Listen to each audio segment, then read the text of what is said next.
Shalom, before I begin, I'd like to give all praises, honor, and glory to Yahweh, Bahashim, Yahweh Shai, Bahashim, Hakudash.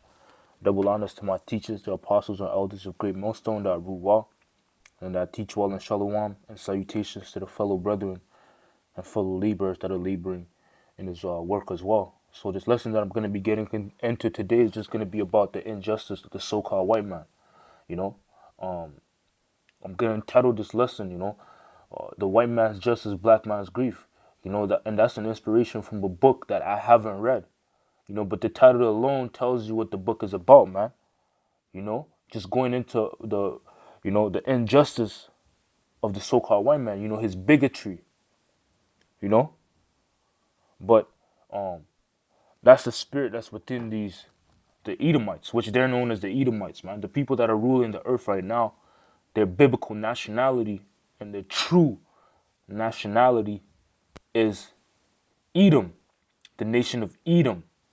And then you have the so-called blacks, Hispanics, and Native Americans. They will fall under the category, of the nation of Israel in the scriptures. That's their true names. Not black, not Latinos, not Native Americans, not Guatemalans. But what? Yashua Allah, Israel. All right. So, matter of fact, before I begin, let me get this real quick in the book of Job, chapter 9 and verse 24, and it reads,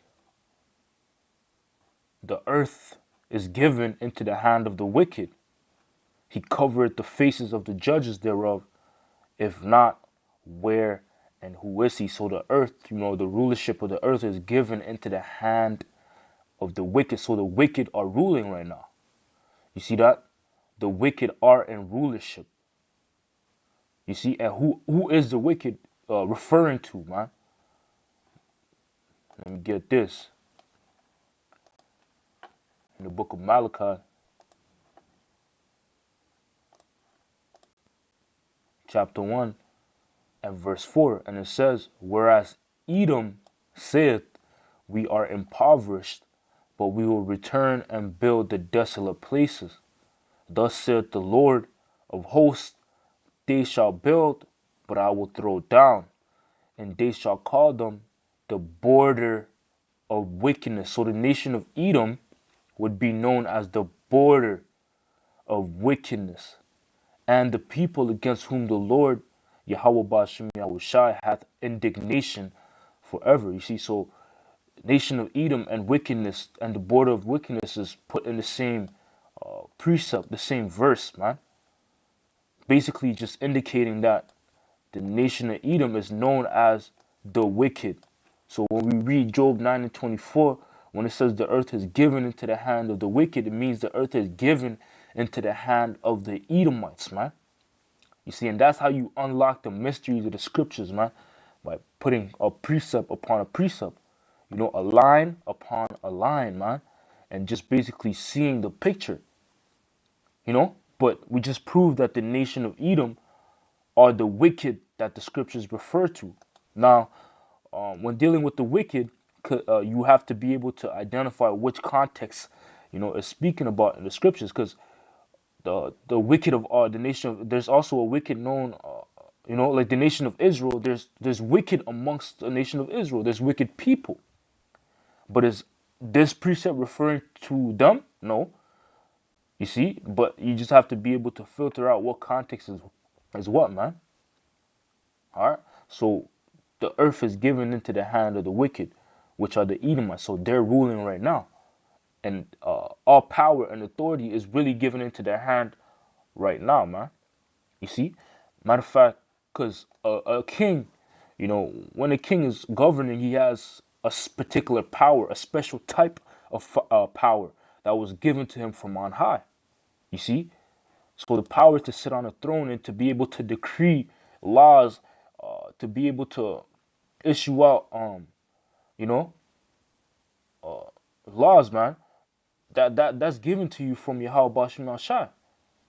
Oh, you have these different kingdoms that ran their course, like the kingdom of Egypt under Pharaoh, Ramses, and so on and so forth. You had the Assyrians, You had the Babylonians. All these power structures, there were kings set up to govern in those times, you know.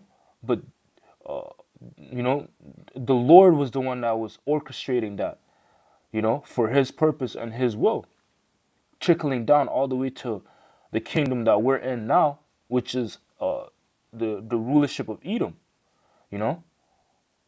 So let me get this real quick.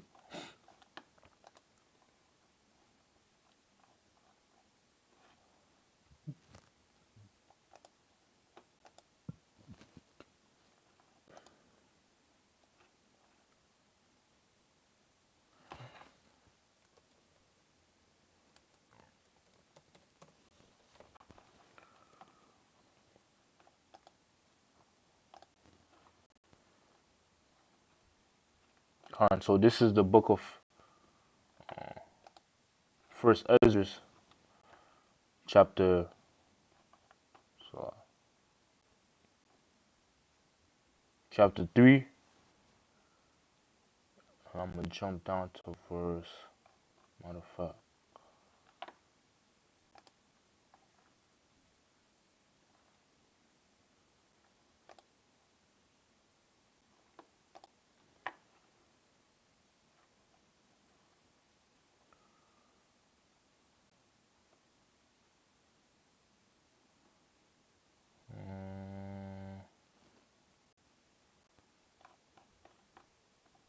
Salakia.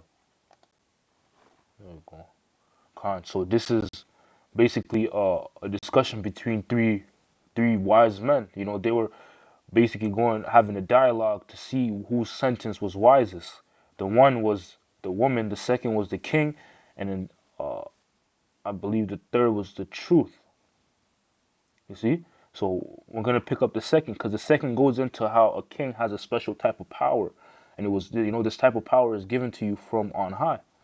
So it says, then the second that had spoken of the strength of the king began to say, O ye men, do not men excel in strength that bear rule over sea and land, and all these things in them?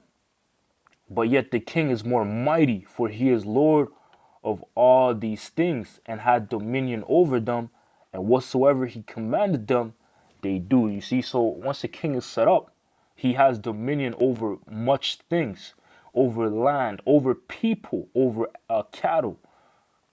You see, that's all that type of authority is given under him, you know, for a particular time. It says, if he bid them make war the one against the other, they do it.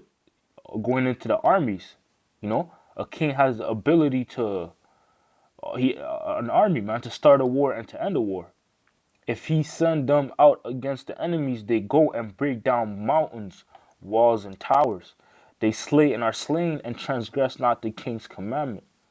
If they get the victory, they bring all to the king, as well the spoil as all things else. Likewise, for those that are no soldiers, they have not to do with wars, but use husbandry.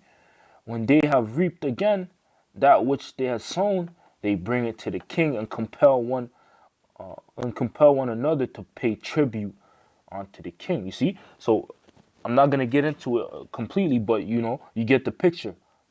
When the king is set up, he has a special type of power given to him from the heavenly Father, man. You know, and this power is special. You know, all right. But Esau Edom possesses this special power of being a king right now. That's why the earth is given to him. You know, and a king also has power to what? To decree justice or injustice. You see? But the so-called white man, what does he do with his feeble attempt, you know, to try to, you know, discredit the heavenly Father? He's injustice, man. You know, and I'm gonna get an example of that. You know, hence the title of this this video. You know, the white man's justice and the black man's grief, because you know, if a king is really supposed to be justice in all aspects, no matter, you know, the nation, no matter the what, but the crimes that are committed, no matter who does it, the punishment should be the same, man. It shouldn't be altered um because of what? Because that person is the same color as you, man. you know. But we also understand that we're under the curses, and this is how things are between two enemies. You see what I'm saying? This is how it's supposed to be, you know, a battle of enemies, man. So obviously, you know, if you're, you know, if you have your enemy's neck, you're not gonna go easy on him, and that's why in the kingdom we're not gonna go easy on the so-called white man because he didn't go easy on us, man. All right. So let me jump there to the book of Deuteronomy, the 28th chapter and the 64th verse, and it says, "And the Lord shall scatter thee among all people from one end of the earth even unto the other. And there thou shalt serve other gods which neither thou nor thy fathers have known, even wood and stone. And among these nations thou shalt find no ease, neither shall the sole of thy foot have rest." You see? So amongst these different nations that we will be scattered, you know, to, we're not going to find any ease, man. The nation of Israel is not going to find any ease because why? We're under our enemies. You see? It says, "But the Lord shall give thee there a trembling heart and failing of eyes and sorrow of mind." You see that? Meaning we will be grieved, you know? Grieved. White man's justice, black man's grief. So when the white man's up in rulership, the black man will be grieving, man. Why? Because that's his enemy. But once the so-called black man is in power, it's going to be reversed. You see? It's going to be our justice and his grief, man. Verse 66, "And not just him alone, you know, but no, really eat him, you know, because after a while, these nations, they're going to actually, you know, rejoice." Yeah? Verse 66, it says, "And thy life shall hang in doubt before thee, and thou shalt fear day and night, and shall have no assurance of thy life." And I'm going to get an example of that, man. You know, us having no assurance of our life, meaning you getting caught up with the police, getting caught up in the system, you know, that's, yo, you don't know what can happen. You know, even for the smallest crime committed, you know, you know, you can get the the biggest sentence, you know, a life sentence, man, for a small petty crime. No, that proves that what? We're under the foot of our oppressor. All right, so let's jump here to this article of Lakeith Smith, man. It says police killed his friend and blamed him. He got 65 years in prison. He was 15. You know, it says Lakeith Smith was 15 years old when he and four other black teens broke into an empty house in Millbrook, Alabama, to steal an Xbox and other gaming equipment in 2015. The police arrived and an officer shot and killed Smith's 16-year-old friend, Adante Washington. Allegedly, after Washington ran towards the officer with the weapon, Smith sprinted into the woods where he was arrested. Then, in a strange but not uncommon twist, the cops blamed him for his friend's death. You see that, man? Nobody, not law enforcement, the prosecutor, or the all-white jury, believed that Smith actually killed Washington. The police clearly fired the fatal shot, but Smith was found guilty under Alabama's felony murder law, which holds that anyone who participates in certain felonies, such as burglary, can be liable for whatever deaths occur during that crime, man. You know, is that justice? The other, you see, it says the other arrested boys took plea deals and received 17 to 28 years in prison. But Smith, who wanted to present his case to a jury, was tried as an adult and punished with 65 years behind bars. If he served the entire sentence, he wouldn't be free until his 80s, man. So that's not justice, man. You know, for a crime that was not committed, that was, you know, and it was actually committed by an officer, which was most likely a white man. But that was turned around and pinned on Lakeith Smith. Why? Because he's a Israelite, man. You know, he's a prince of God. and an enemy of the so-called white man. You see? So this is an example of you having no assurance of your life, because he didn't know they would do this, man. He didn't know there was twist to plot and, blame the murder of his friend, which he didn't do. But an officer did onto him. But why is the officer not charged, man? Why?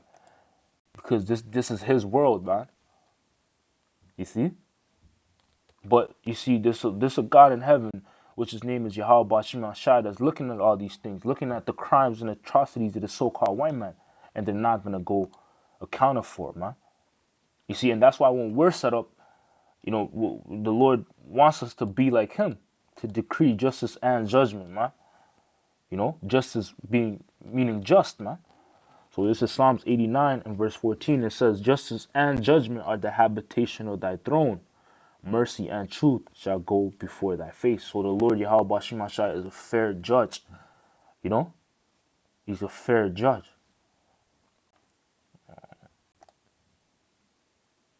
Let's get this. Job 37 and 23. Touching the Almighty, we cannot find him out. He is excellent in power and in judgment, and in plenty of justice he will not afflict, man. So you see, so the Lord Yahweh Bashim Yahushai is just. So with that, I hope this lesson was edifying through the spirit and power of Yahweh Bashim Yahushai. Call Halayim La Yahweh Bashim Yahushai Bashim Rachakudash. Until next time, Shalom.